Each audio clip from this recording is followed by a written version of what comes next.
Okay, good morning. How was your internals? How was your internals? Good man. Okay.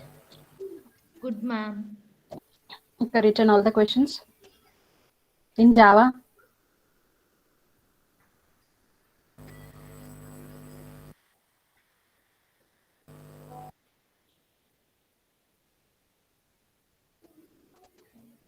Why only 37 students? Already 5 minutes I am waiting. Dakshayani, shall I start? See, it's only 37. Yeah, ma'am, you can start. Yeah. Or we shall wait for 2 minutes. So let them all join. Okay. Yeah, thank you, ma'am.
Okay. So it's already almost 10 minutes. Let me start. So in the last few classes, we have started with third module. Uh, in third module, we have started with the interfaces. What is interfaces? So interface is an abstract, it's similar like class, but it is all the values and the methods will be in the abstract. This is a syntax how we declare the interface. So import java.language and public interface, name of the interface, any number of final static, number of abstract method declaration. Creating an interface name, declare constant field, declare method that abstract by default. Why do we require the interface? It is used to achieve total abstraction since Java does not support multiple inheritance in case of class, but by using interface, it can achieve multiple inheritance. It is also used to achieve loose coupling. Interface are used to implement abstraction. So the question arises, why use interface when we have abstract class? So then we have seen about differences between classes and interface. Uh, in the class, we instantiate variables and create an object. But with respect to interface, we cannot do that. So in the same way, class can contain concrete methods, but in the interface cannot. The same way, the access specifier for the class can be anything, either private, public, or protected. Whereas in the same way, in the interface, so the people join late and they ask us to admit and leave, come back. What's the time, Sharon?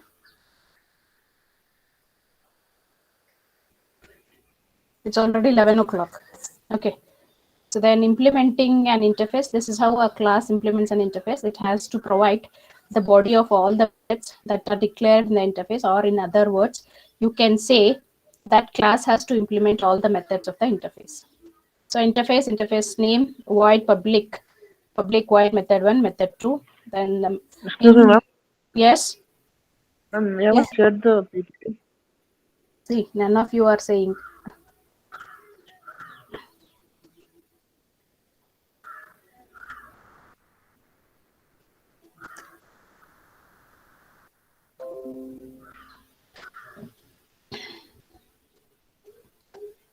Okay, so in this interface, so interface public void method 1, public void method 2, then class demo implements my interface, public void method 1, system.out.println implementation of methods, method 2, again here we are implementing it, and the main interface object equals to new demo, then object dot method 1.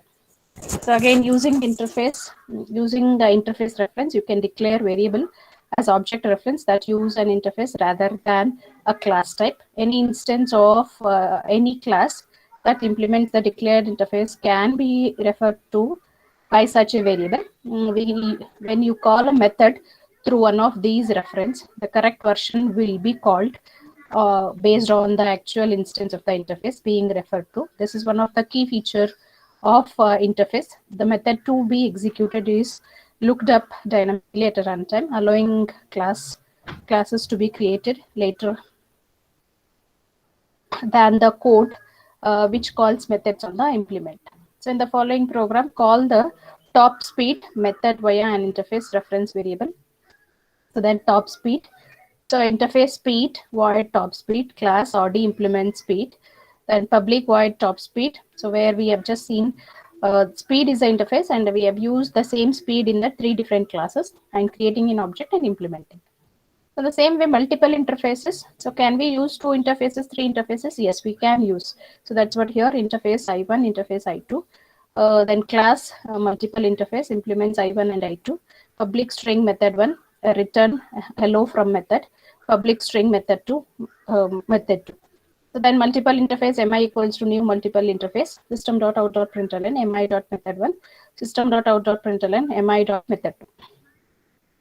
Overloaded constructor. The Java example has a class with 2 constructor, source code, class overloaded constructor.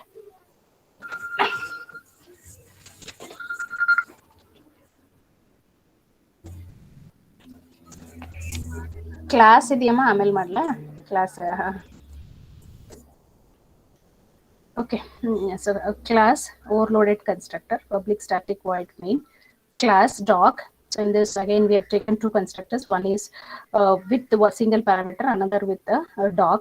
So then dog d1 equals to new dog, dog d2 equals to new dog. System.out.println d1, d1.name, d1.d2. So then constants in the interface.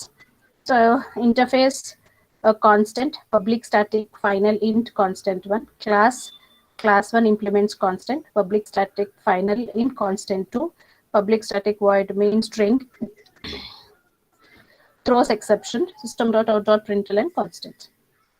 The interface can be extended when one interface inherits from another interface. The sub interface inherits all the methods and constants that its super interface declared. In addition, it can also declare new abstract method and constant. To extend an interface, you use the extends keyword just as we do in the class definition.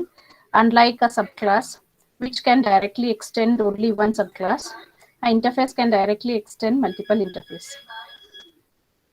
So now let us consider a program that demonstrates how interface extends another interface.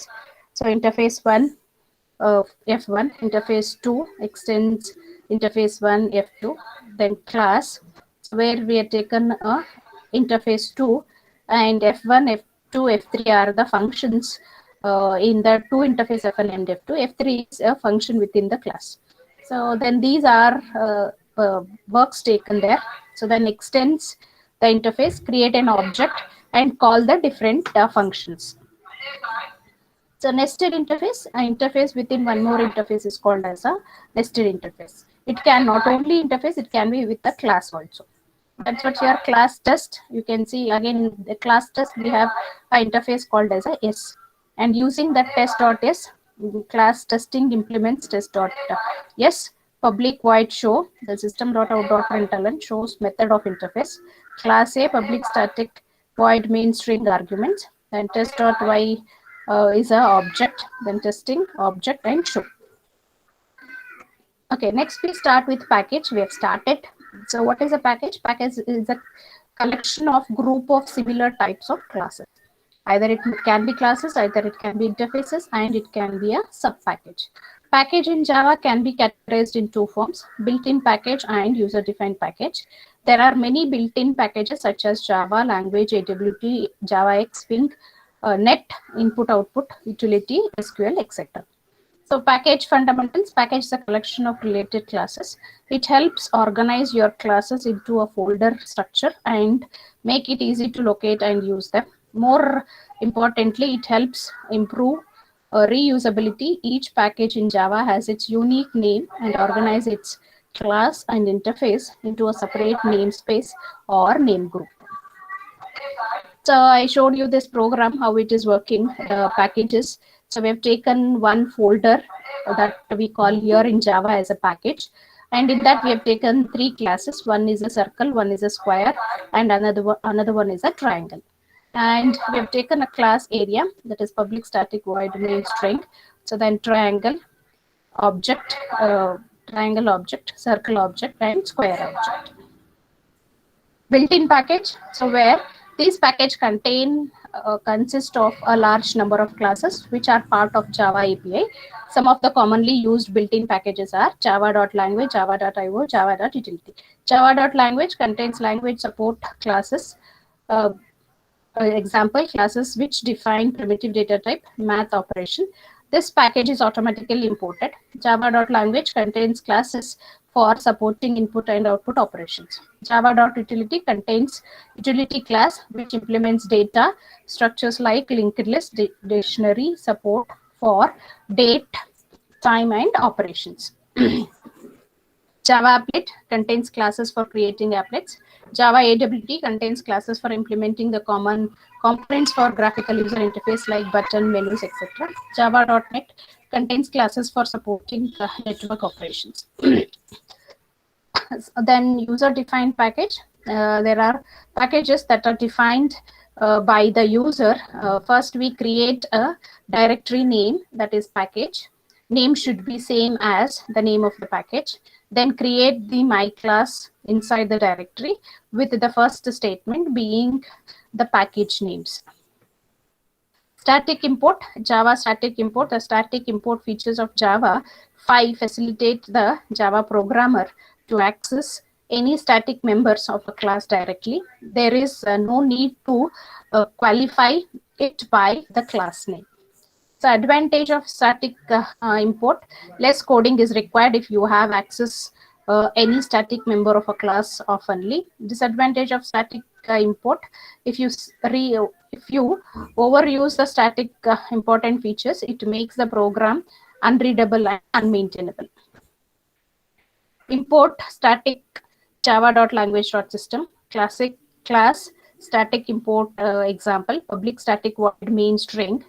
So then system dot, here you can see if you use a static. So out.println allow and out.println Java. Now no need for of a system.out. Next we move on to exception handling. So all these we have covered in all our previous classes. So now we start with exception handling. So in the exception handling,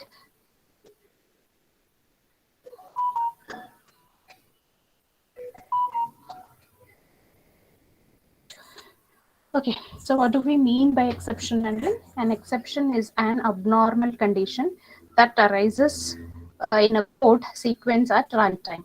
In other words, an exception is a runtime error in computer language that do not support. Exception handling errors must be checked and handled manually, typically through the use of error codes. This approach is as cumbersome as it is troublesome. Java's exception handling avoids these problems and in the process brings runtime error management into the object-oriented world. Exception handling fundamentals. And Java exception is an object that describes an exception condition that has occurred in a piece of code. When an exceptional condition arises, an object representing that exception is created and thrown in the method that caused the error. That method may choose to handle the exception itself or pass it on. Either way, at some point, the exception is caught and processed. Exception can be generated by the Java runtime system, or they can be manually generated by our code. Exceptions thrown by Java relate to the fundamental error that violate the rules of the Java language or the constraints of the Java execution environment. Manually generated exceptions are typically used to report some error conditions to the caller of the method. So then in exceptions, what we do, Java exception handling is managed using 5 keywords. So first one is a try. These are the 5 keywords which we have to use. That is try, catch, throw, throws, and finally. So then what is try? A suspected code segment is kept inside the try block. Now catch, the remedy is written within catch block. Throw, whenever runtime error occurs, the code must throw an exception. Throws, if a method cannot handle any exception by its own or its own, and some subsequent methods need to handle them, then a method can be specified with throws keyword with its declaration. Finally, a block should contain the code to be executed after finishing a try block. So that is what the exception. So what is the exception? Java exception handling is managed using 5 keywords. One is try, catch, throw, throws, and finally. So what is try? A suspected code segment is kept inside try block. Catch, the remedy is written within catch block. Throw, whenever runtime error occurs, the code must throw an exception. Throws, if a method cannot handle any exceptions by its own and some subsequent methods need to be handled them, then a method can be specified with throws keyword with its declaration. Finally, block should contain the code to be executed after finishing try block. So that's what here Java exception handling is managed. One is try, catch, throw, throws, and finally. So what is try and catch? So you will be knowing try and catch both should be used hand in hand. Then throw, it is a runtime error. Whenever you feel that somewhere runtime error is occurring, the code must throw an exception. Then throws, if a method cannot handle any exception by its own and some subsequent methods need to be handled them, then a method can be specified with throws keyword with its declaration. Finally, the block should contain the code to be executed after finishing a try block. So then general form of exception handling is try, catch, and finally. So try, a block of code to monitor errors. Catch, exception type 1, exception. So in case if you feel that in that block of code to monitor error, catch, exception type 1 thing. So in the same way, exception handler for exception type 2, catch, exception type 2 or so then exception handler for exception type 2. Then finally, a block of code to be executed after try block ends. So this is a general syntax, general form of exception handling. So that is try, catch, and finally. Exception type, all the exceptions are the derived classes of built-in class throwable. It has 2 subclasses, that is exception and error. So here we have just seen how the a general form of exception handling, we can use a try, and catch can be any number. So here in this format, we have taken 2 catch. And finally, in case if we feel that there may be some missing of code in a try and catch, then we may use a finally. So then exception type, all the exceptions are the derived classes of built-in class throwable. It has 2 subclasses, exception and error. So exception type, all the exceptions are the derived classes of built-in class throwable. It has two subclasses, exception and error. That's what here we can see: throwable, exception and error. Runtime exception, automatically defined for programs. So the customized exception, user-defined class to handle own exception. Then error, customized exception, used user-defined class to handle a own exception. So that's what here we can see how it is: throwable, exception, error. So runtime exception, automatically defined for programs. Customized exception, used user-defined class to handle own exception. Customized exception, user-defined class to handle a own exception. So that's how here throwable will be doing. So in the exception type, all the exceptions are the derived class of built-in class, that is throwable. It has two subclasses, that is exception and error. So in a throwable class, we have two things, that is exception and error. In exception, runtime exception actually defined for the programmer, and customized exception, user-defined class to handle own exception. So then error, customized exception, user-defined class to handle own exception. So then what is exception? Exception class is used for exceptional condition that user programs should catch. We can inherit from its class to create our own custom exception type. There is an important subclass of exception called runtime exception. Exceptions of this type are automatically defined for the programs that you write and include things such as divide by zero and invalid error indexing. That's what here we call it as an exception. Exception class is used for exceptional conditions that user program should catch. We can inherit from this class to create our own custom exception type. There is an important subclass of exception called as a runtime exception. Exception of this type are automatically defined for the programs that you write and include things such as divide by zero and invalid array indexing. Error classes defines exception that are not expected to be caught under normal circumstances by our program.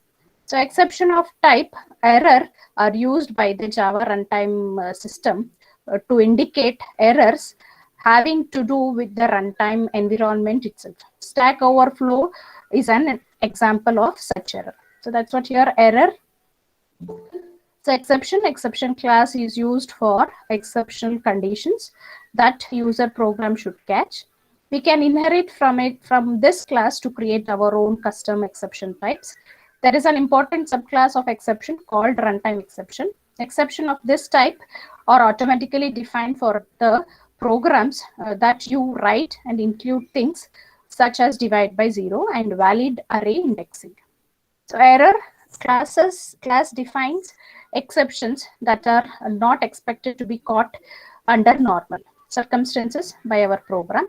Exception of type error are used by the Java runtime system to indicate errors having to do with the runtime environment itself.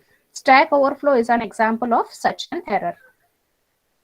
Uncaught exception, let us see what happens if we don't handle exceptions. So class exception, public static void main string and the arguments, int d equals to 0, int a equals to 42 divided by d. So here d again is a 0.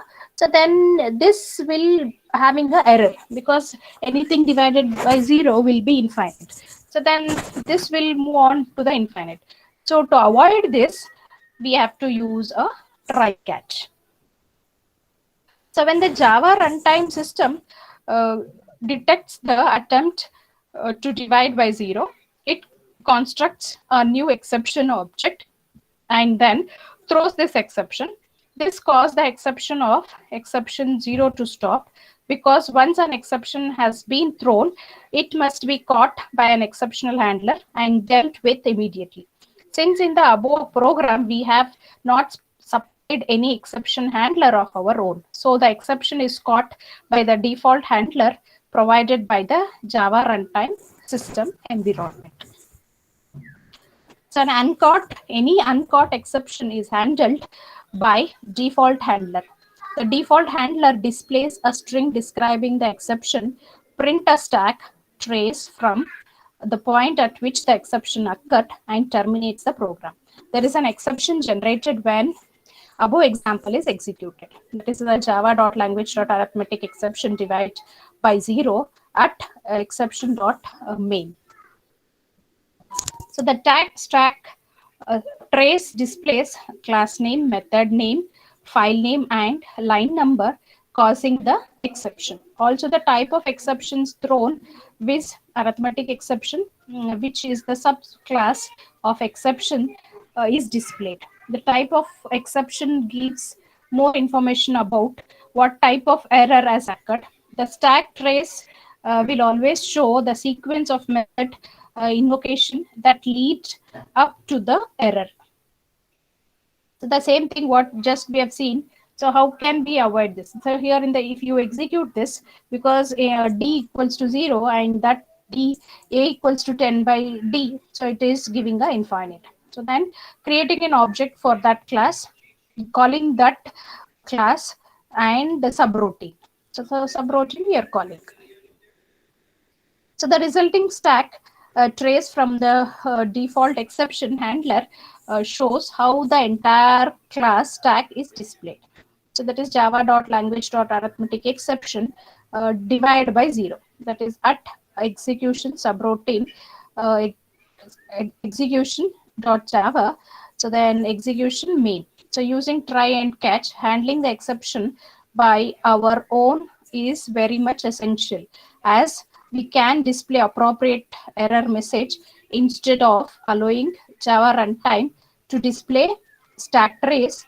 It prevents the program from automatically or abnormally termination. So to handle runtime error, we need to enclose the suspected code within a try block. So the class execute public static void main, that is string arguments, the int d comma a. So then try, so d equals to 0, a equals to 42 divided by d. Then system.out.println, this will not be printed, that is catch arithmetic exception system.out.println division by 0. Then system.out.println after each statement.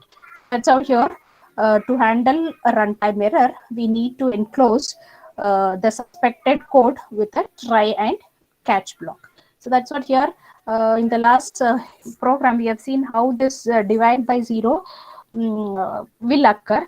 So instead of that, if you say try and catch, so then it will be displaying the division by 0 after each class statement.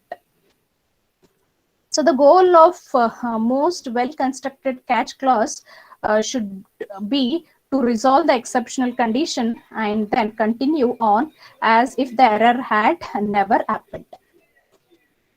So here in this program, we can see import java.utility.random. So then class handle error public static void main, that is string arguments. So then int equals int a equals to 0, b equals to 0, c equals to 0. So random r equals to new random. For int I equals to 0, I is less than 10, I plus plus.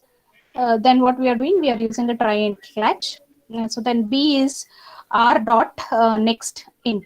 So then r is object created as a random. So here automatically the random values for the integer will be generated. So in the same way, one more random values we are taking in a C. So then that is stored in a B and C. So then what we are doing, A equals to 1, 2, 3, 4, 5, some value we are taking. And in that B divided by C, again in turn is multiplied by 1, 2, 3, 4, 5. So then here definitely we'll get a system.out.println division by the error. So then A equals to 0, then system.out.println. So that is A. So A equals to 1, 2, 3, 4, 5. A 4, 1, 1, 5.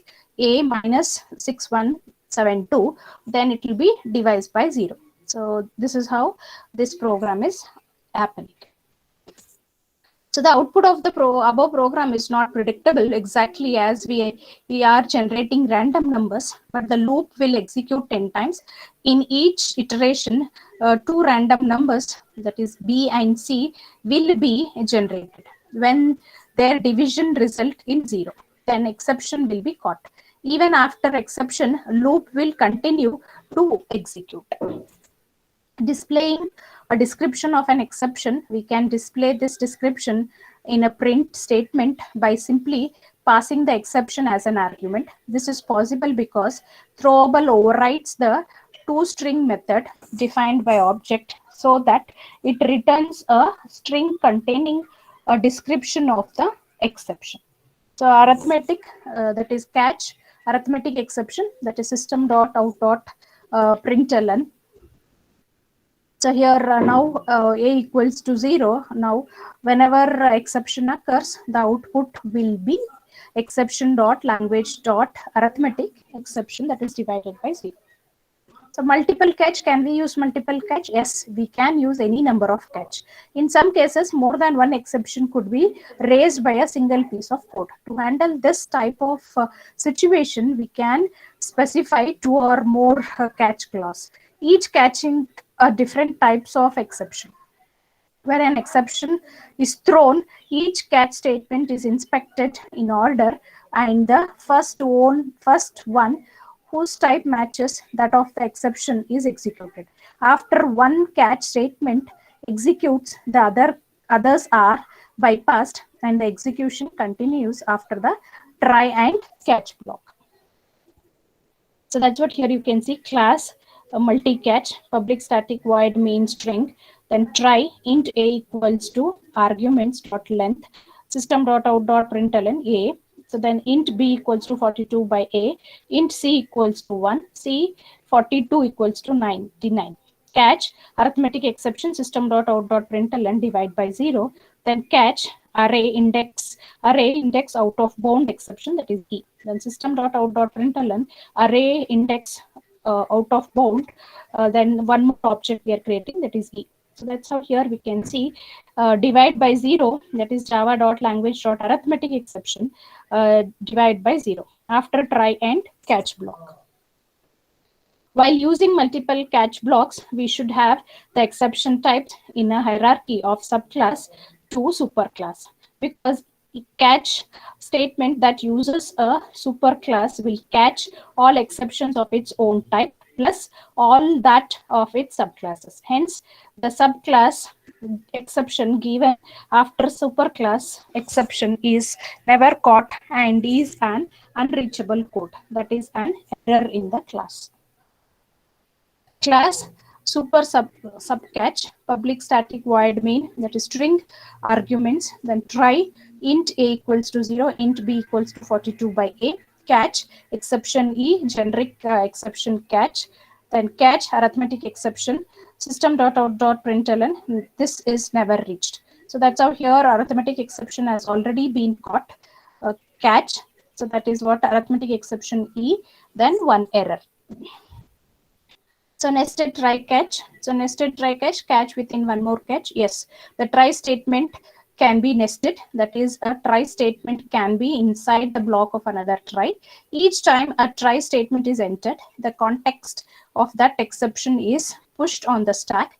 If an inner try statement does not have a catch handler for a particular exception, the stack is unwound and the next try statement catch handler are inspected for a catch, for a match. This continues until one of the catch statements succeeds or until all the nested try statements are exhausted. If no catch statement match, then the Java runtime system will handle the exception. Class nest try, public static void main string, then try. So int a equals to arguments dot length, then int b equals to 42 by a. So then system.out.println a, then try. If a equals to 1, then we are doing some operation, that is a equals to a divided by a minus a. If a equals to 2, then int c, then 1 c, then and 99. So catch array index out of bound, system.out.println array index out of bound. So then catch arithmetic exception, then system.out.println divide by 0 plus c. So divide by 0, java.language.arithmetic exception. When a method is enclosed within a try block, a method itself contains a try block. It is considered to be a nested try block. So then class mathematical void main, that is string arguments, then try int a equals to 0, int b equals to 42 by a, catch exception e, generic exception catch, then catch arithmetic exception, system dot out dot println a, then int c 42 equals to 99. So nested try, static void nest try, then try if a equals to 1, a equals to a divided by a minus a. If a equals to 2, int c equals to 1, c 42 equals to 99.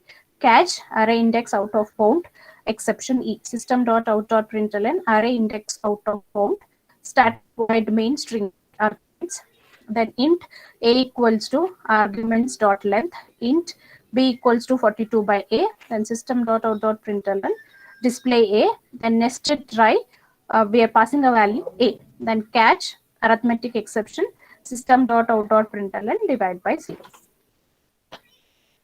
So next is throw. So till now we have seen catching the exceptions that are thrown by a Java runtime system. It is possible for a programmer to an exception explicitly using a throw statement. The general form of throw is shown here. So throwable instance. Here throwable instance must be an object of type throwable or a subclass of throwable. Primitive types such as int or character as well as non-throwable classes such as string and object cannot be used as exception. There are two ways you can obtain a throwable object: using a parameter in a catch clause or creating one with the new operator. So there are two ways you can obtain a throwable object: using a parameter in a catch clause or creating one with a new operator. That is class throw demo, static void demo procs, right? Throw new null pointer exception, that is demo, catch null pointer exception e, that is system.out.println catch inside the demo proxy, then public stat void main, so then demo procs caught inside demo procs, java.language.null pointer, then exception demo. Here new is used to construct an instance of null pointer exception. Many of the Java built-in runtime exceptions have at least two constructors, one with parameter and one that takes a string parameter. Here the new is used to construct an instance of null pointer exception. Many of Java's built-in runtime exceptions have at least two constructors, one with no parameter and one that takes a string parameter. When a second form is used, the argument specifies a string that describes the exception. This string is displayed when the object is used as an argument to print or println. It can also be obtained by a call to get a message, which is defined by a throwable. Throws, if a method is capable of causing an exception that it does not handle, it must specify this behavior so that callers of the method can guarantee themselves against that exception. You do this by including a throws clause in the method's declaration. A throws clause lists the types of exception that a method might throw. This is necessary for all exception except those of type error or runtime exception or any of their subclasses. All other exception that a method can throw must be declared in the throws clause. If you are not, a compile time error will result. So the general form of a method declaration that includes a throws clause, that is type, method name, parameter list, throws exception list, the body of a method. Here the exception list is a comma separated list of exception that a method can throw. Class throws demo, static void throws one, throws illegal access exception, system.out.println inside throws one, throw new illegal access exception demo, then public static void main string arguments. Try, what we are doing, throw one. So again we are using, as we know, try and catch block. So in the catch block, illegal access exception, that is system.out.println, that is outside output, inside throw one, catch language.java.language.illegal access exception, and demo. So in case if try and catch block, throw and throws is not able to handle the exception, then finally we have a block called as a finally. So when the exceptions are thrown, execution in a method takes a rather abrupt non-linear path that alters the normal flow through the method. Sometimes it is even possible for an exception to cause a method to return prematurely. This could be a problem in some methods. For example, if a method opens a file upon entry and close it upon exit, then you will not want the code that closed the file to be bypassed by the exception handling mechanism. The finally keyword is designed to address such situation. So the finally clause create a block of code that will be executed after a try catch block has completed and before the next code of try and catch block. So the finally block will execute whether or not an exception is thrown. If an exception is thrown, the finally block will execute even if no catch statement matches the exception. Anytime a method is about to return to a caller from inside a try and catch block via an uncaught exception or an explicit return statement, the finally clause is also executed just before the method returns. The finally clause is optional. However, each try statement requires at least one catch or finally clause. So class finally demo static void pro act, then try system.out.println inside pro act, throw new return time exception demo, then finally system.out.println pro act finally, then static void pro act b, then try system.out.println inside b, then return and finally. So then what we are doing here, this again in finally block, the pro will be finally printed. Then we have one more method which is declared as a static, and that is pro c. So inside the try catch, again inside the pro c and finally then system.out.println pros final. So public static void main string arguments, then try pro ca catch exception, system.out.println exception caught pro c pro b pro c. So the output of that will be inside pro a is final, exception caught inside pro b finally inside pro c, then pros final finally. So I'll just stop here. We'll continue in the next class. Any doubts? Any doubts? Any doubts for anybody? Yes, anybody? Any doubts?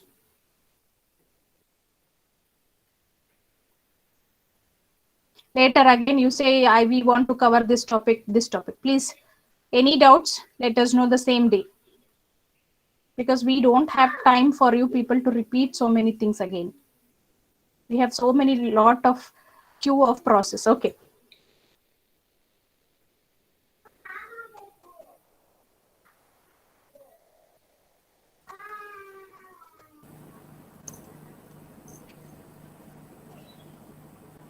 Yes, so is that some problem?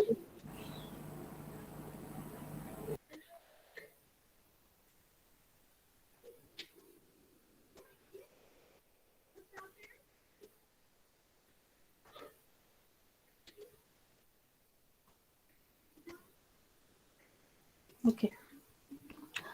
Answer your attendance.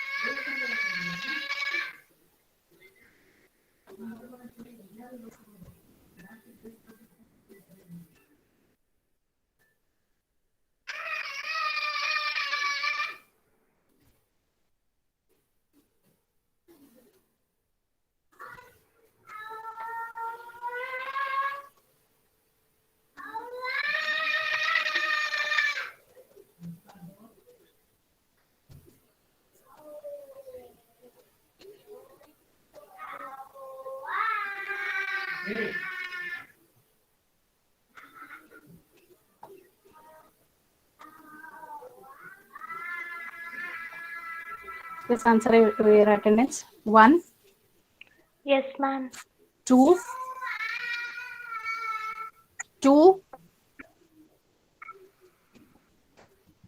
2 is absent. No, Miss Three. present. 3, 3, 4, Yes, ma'am. 6, Yes, ma'am. 7, Present, ma'am. 8, Yes, ma'am. 9, Present, ma'am. 10, 10, 10 is absent. 11, Yes, ma'am. 12, Present, ma'am. 12, Present, ma'am. okay.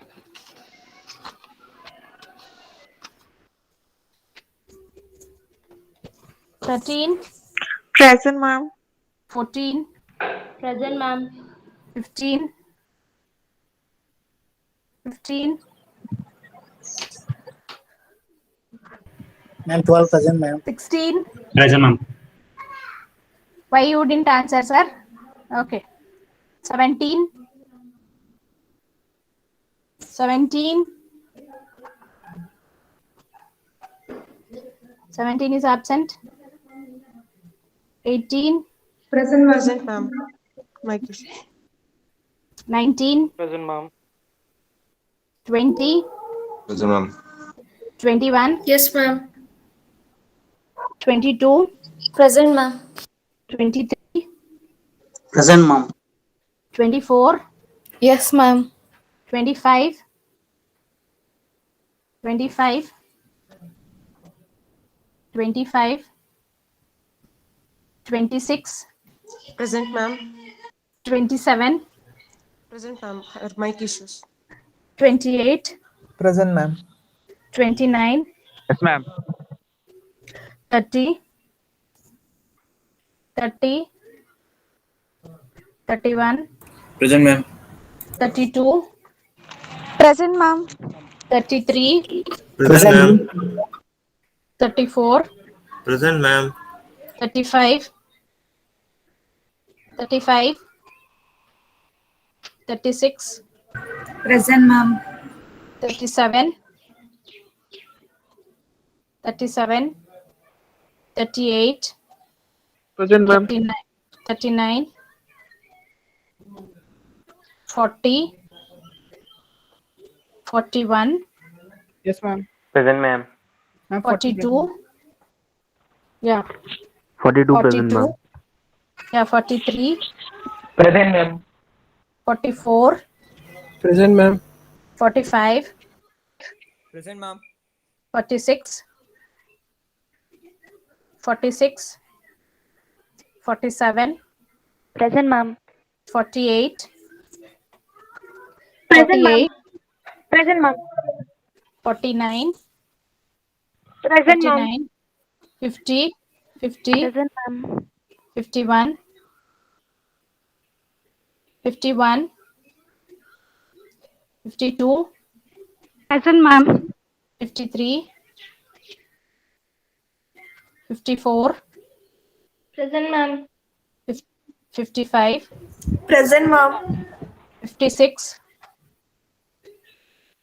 57, Present, ma'am. 58, 58, 59, Present, ma'am. Ma'am, 58 present, ma'am. okay, Varsha. Okay, so we'll stop here. Ma'am, 30 is Any present, ma'am. doubts? He has put in the